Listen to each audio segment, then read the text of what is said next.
Georgia plays Alabama Saturday afternoon, 3 o'clock in the Georgia Dome there in Atlanta. And you had a pretty compelling Nick Saban stat on that. Yeah, I don't know how this makes me feel, but Nick Saban is 10-1. This is from Peter Burns, ESPN. Nick Saban is 10-1 in SEC championships. Saban has won 16 straight games in Atlanta, and he is also undefeated in Mercedes-Benz Stadium at 7-0.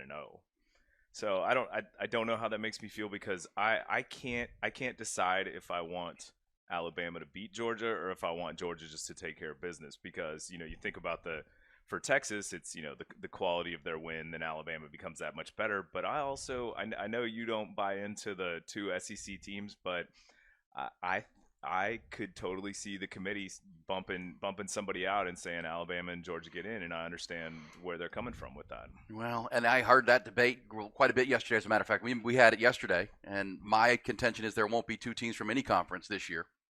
I firmly believe that, and my argument would be this: yes, if Alabama beats Georgia, to me it further buoys Texas's case. It does. It's point of fact. It's a point. I mean, you got to go on the facts at that point.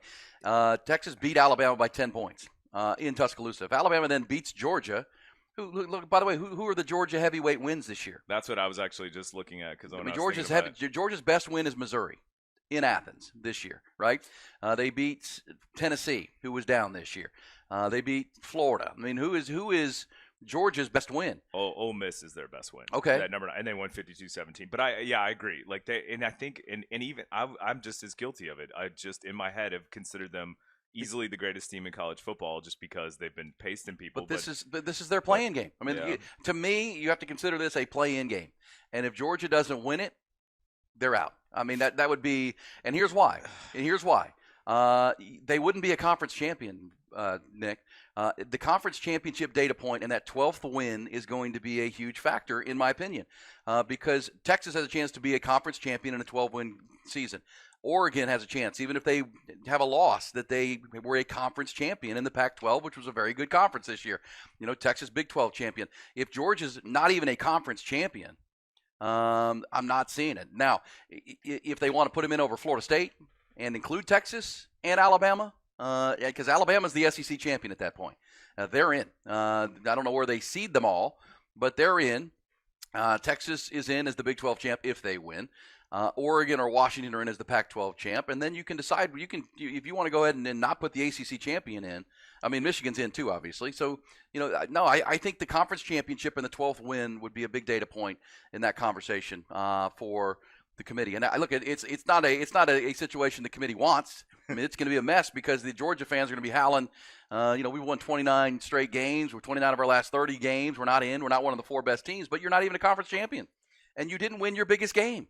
You've got to because Alabama's win would avenge their loss because to lose to Texas doesn't look like that bad of a loss right now, right? Texas at number 6 or 7 in the country, and so they beat you, but you then turn around and beat Georgia, so that puts you in. That drops Georgia out. Georgia's got to win this game.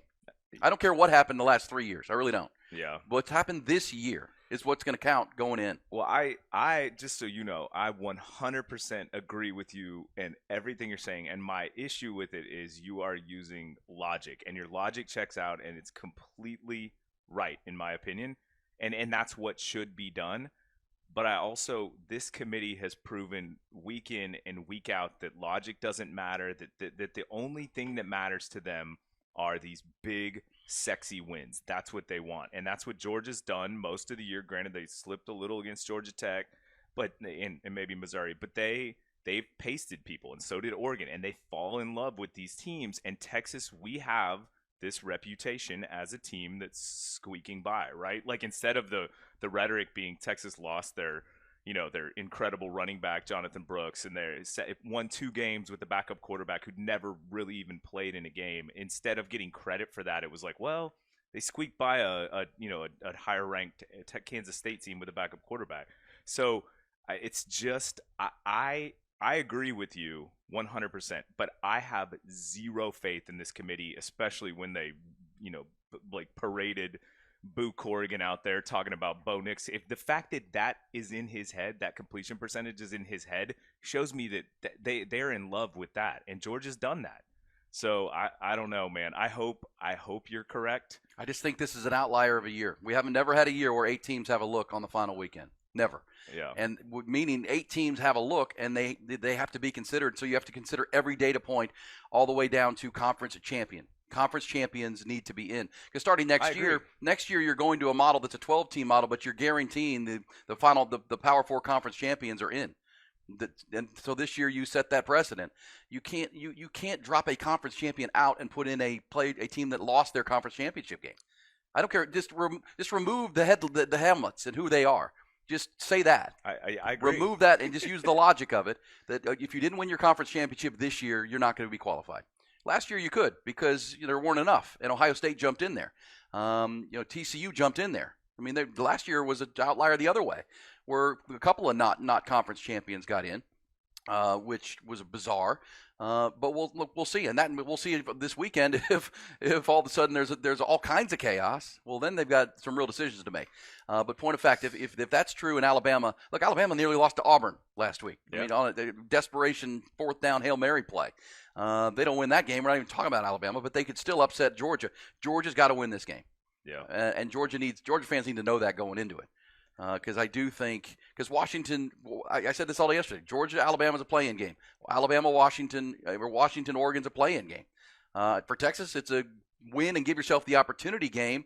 I also think Florida State, the same thing. If they win, they're playing in. They're putting themselves in, even though people will object to them being there with a backup quarterback. If you're 13-0 conference champion out of the ACC, I don't know how they keep you out. Michigan, the same thing, undefeated out of the Big Ten.